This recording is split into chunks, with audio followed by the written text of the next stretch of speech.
The cupcake was carrot. No frosting, no note.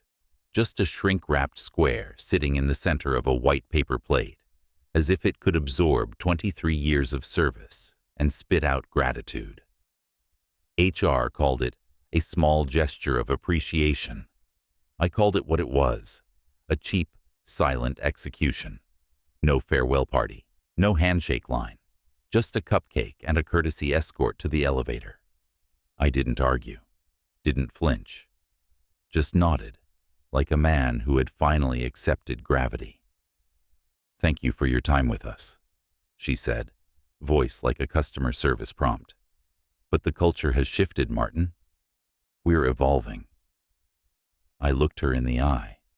She smiled like she was proud of the word, evolving, like it wasn't just a dressed-up excuse for erasing people who didn't look good on camera. "You're smart," she added, tapping the corner of her iPad. "But we need agile thinkers. Digital natives, people who can go viral without being prompted. This generation moves fast. It's not personal. It's always personal." My name is Martin Greaves. I'm 54 years old, and until 20 minutes ago, I was the director of systems engineering at a consumer tech firm called Larkwell Dynamics. You probably know us from that smart home thermostat your phone keeps trying to talk to. I built the backbone of our automation stack, rewrote the firmware 3 times, and migrated us to an elastic cloud infrastructure 2 years before our competitors even saw the storm coming. But none of that fits on TikTok. The kid replacing me does 15-second dances between product demos. He live streams while unboxing equipment, says things like, this cable hits diff," and calls himself the head of Vibes. His actual title is Junior Workflow Consultant. But that doesn't trend as well. I shook her hand, told her I understood, smiled. It wasn't a kind smile. It was the kind you give someone who just told you your dog died. She didn't notice the difference. Outside, the building looked exactly the same as it did the first time I walked into it. Glass, steel, ambition. I remember how proud I was then. First one in, last one out. Back when I thought loyalty meant something. I got in my truck, drove 2 blocks, parked under the shade of a crumbling sycamore, and killed the engine. Just sat there, breathing. Then I laughed. Quiet. Flat.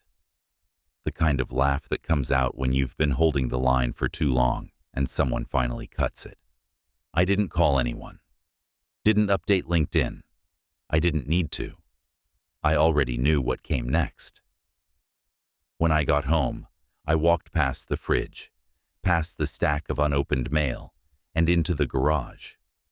The walls were lined with pegboards, carefully arranged tools, and boxes labeled in a handwriting no one else would recognize. I moved to the far corner, peeled back the insulation sheet behind the backup generator, and tapped a recessed switch with the edge of my thumb. The false panel clicked. Inside was a narrow steel case, sealed with a biometric lock older than my last 10 passwords. It hissed once as the seal disengaged. I lifted the lid. No weapons, no tech, just a bundle of aged manila folders, a prepaid satellite phone, and a passport that didn't have my name on it.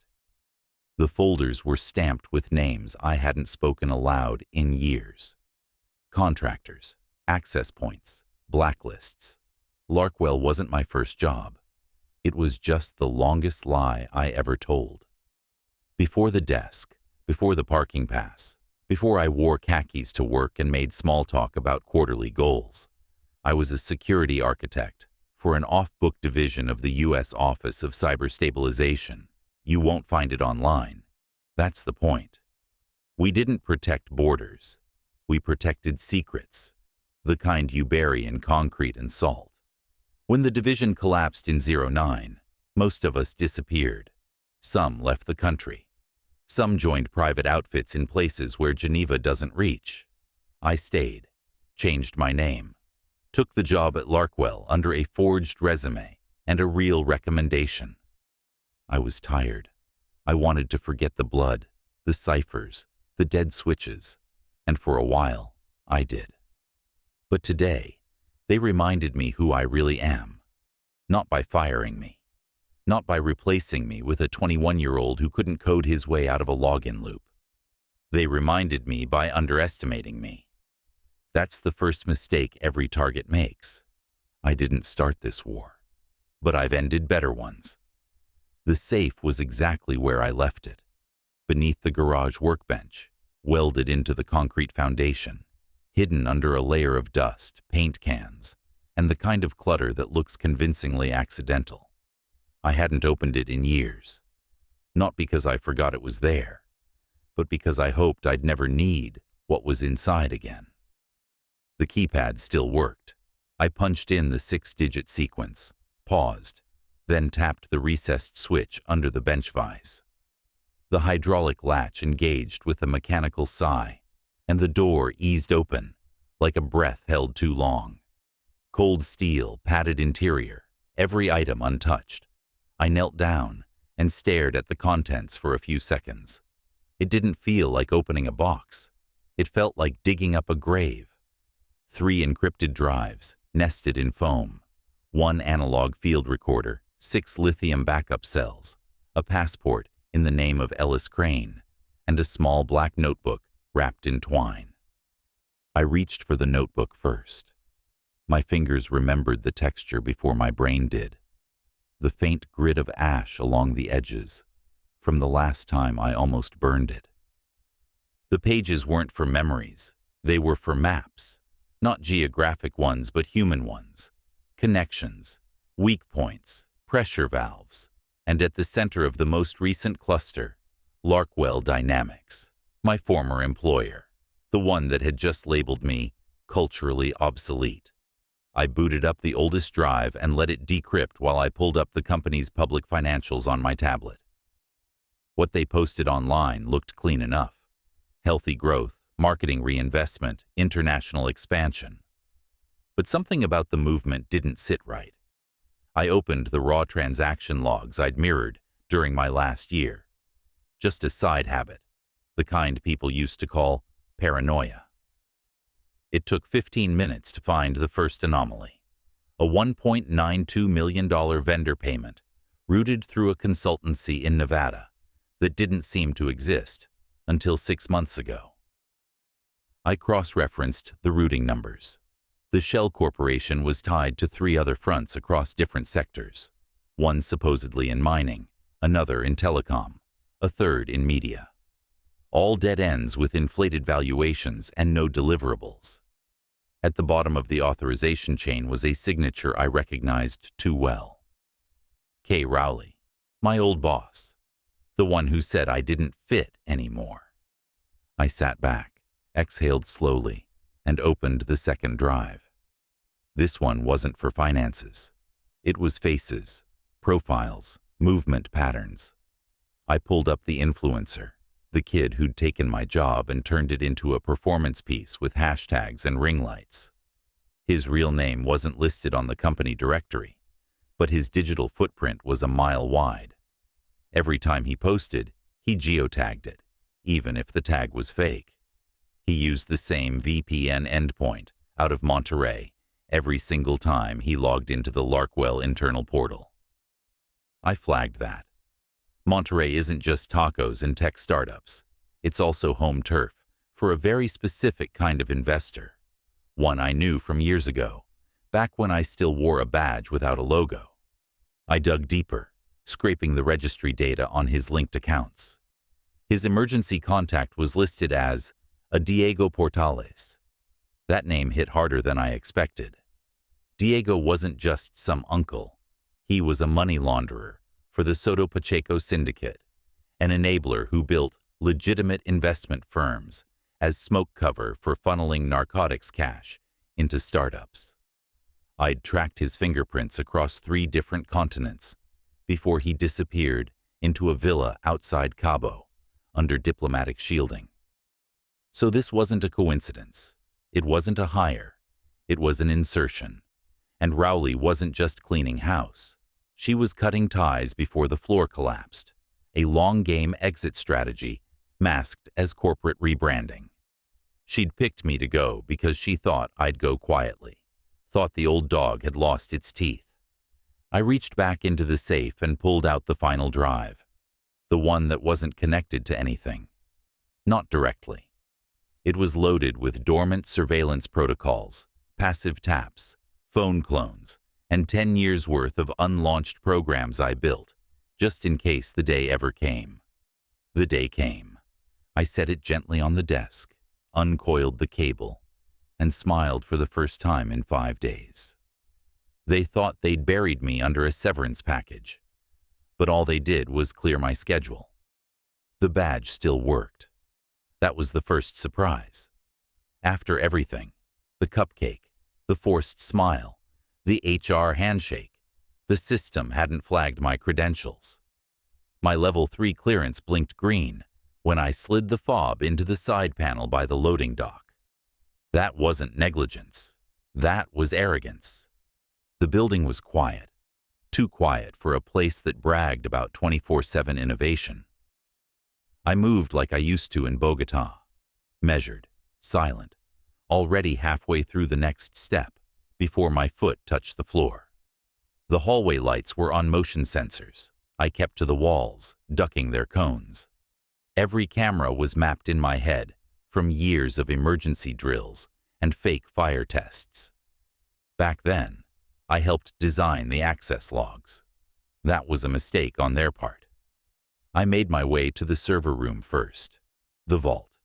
Racks of blinking blue and green, humming in a rhythm that almost calmed me. I crouched by the main panel and unscrewed a small vent in the floor housing. From my jacket pocket, I pulled a ceramic capsule, the size of a thumb drive. Passive repeater, no signal emission, unless pinged manually.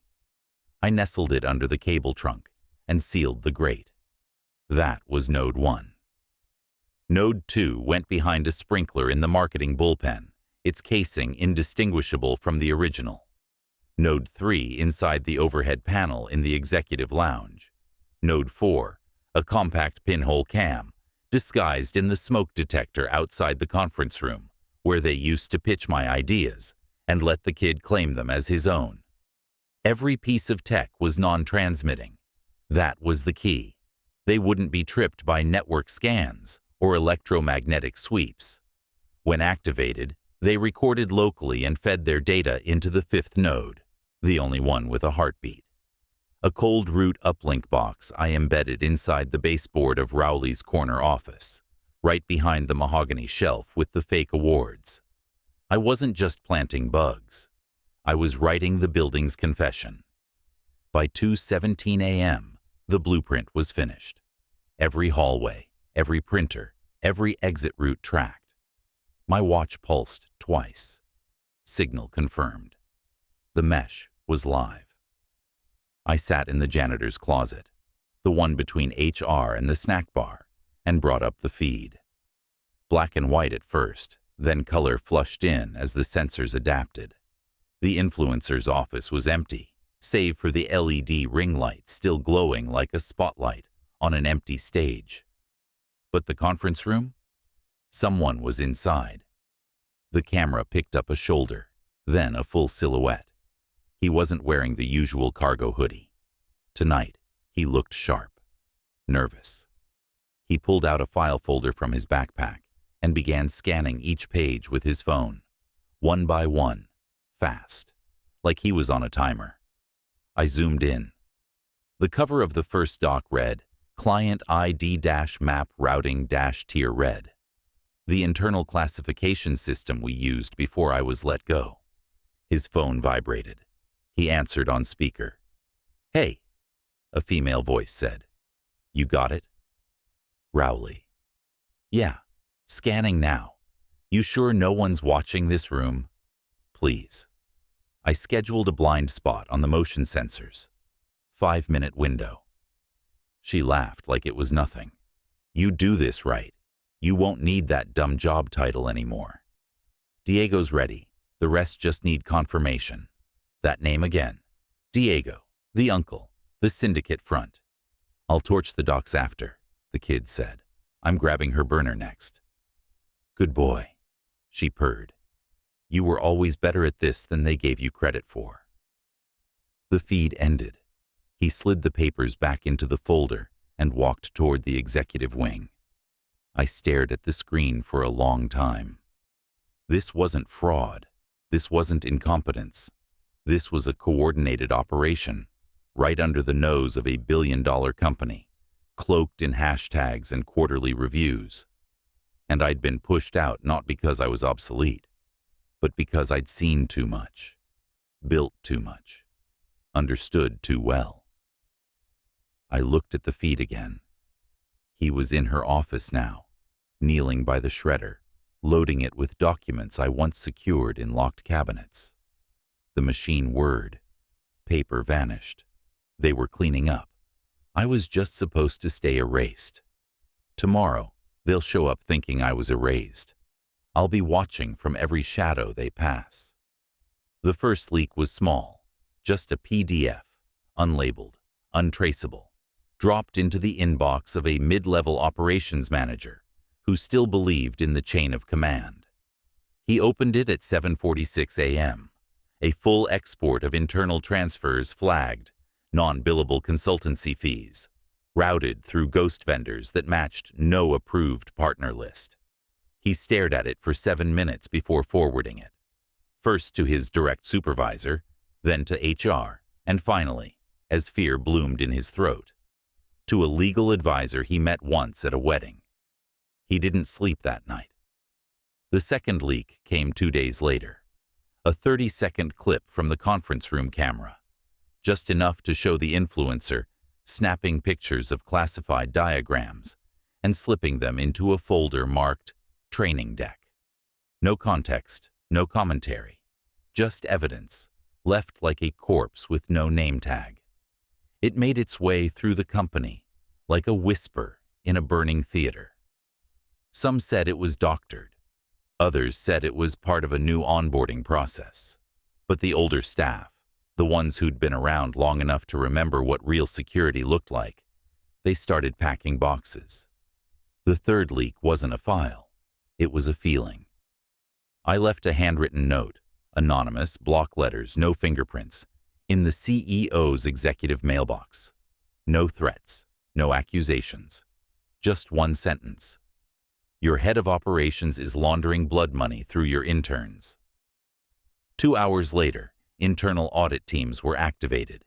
3 hours after that, Rowley called an emergency meeting behind closed doors. By the end of the week, she wasn't sleeping either. I didn't strike. I just watched. Pressure was more effective than punishment. Let them cook in their own fear. Let them wonder how many eyes were watching. Meanwhile, the kid, Larkwell's shiny new toy, started showing cracks. His posts slowed. His energy dipped. He skipped a live stream, then 2, then 3. People noticed. Someone made a joke about him catching a bad batch of corporate reality. He didn't laugh. Last I saw on the cameras, he was in the downstairs loading bay with a bottle of something brown, breathing like a man who suddenly realized he'd been holding someone else's knife the whole time. And through it all, Rowley walked the halls like she was alone on a sinking ship. The confident gait. Gone. She double-checked every door, flinched at every call. Once, she stayed in her office for 9 hours without moving, just staring at her screen like it might blink first. I wasn't done. That week, Larkwell hosted a fundraising gala. Something about future tech education, complete with champagne flutes, string quartets, and glossy banners boasting inclusion. The kind of thing that made shareholders sleep better at night. I volunteered. Didn't need a name. Just a rented tux, a caterer badge I printed in my garage, and the confidence of a man no one noticed unless he dropped a tray. The venue was clean, modern, sterile in that overpriced way. I moved through it like smoke, silent and invisible. I handed out hors d'oeuvres to people who made six figures from quarterly projections and believed the world was still balanced in their favor. Then I saw her. Rowley stood near the West Wing bar, laughing too loudly at a joke she hadn't heard, gripping a glass she wasn't drinking.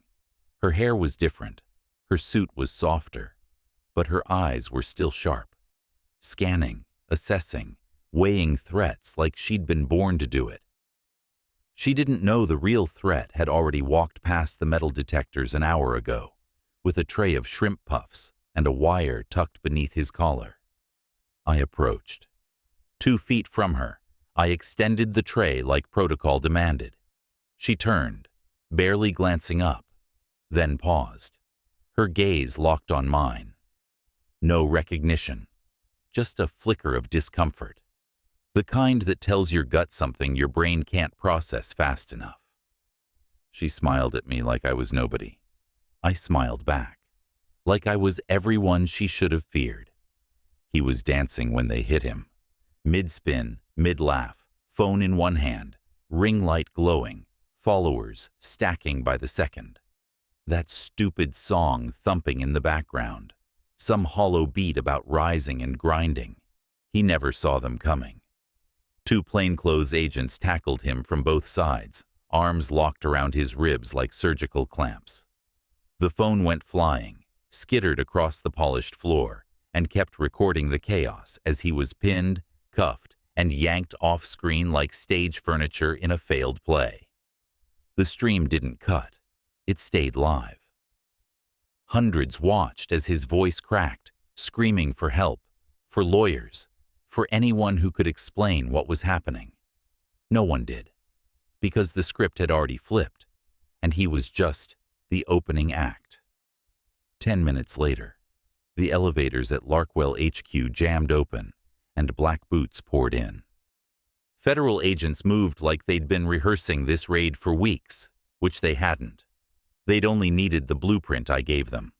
Floor plans, access points, chain of custody. The surveillance footage didn't just implicate the intern.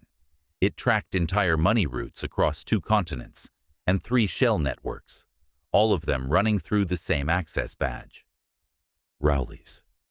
She didn't wait to be questioned. She was smarter than that. The moment the sweep began, she triggered a code I'd buried 2 weeks earlier inside the system just to see if she'd use it. She did. Her personal alarm tripwire was activated at 9:17 a.m. By 9:22, she was out the east exit, dressed in black, hair pulled tight, wheeling a carry-on that hadn't touched airport carpet since Monaco. She thought she had time, but I wasn't at the office anymore. I was at the airstrip, private, unregistered, owned by a holding company she'd buried in a Nevada LLC 7 years ago. The coordinates had changed once, maybe twice, but nothing ever really disappears when you know what shadows to measure. I got there first.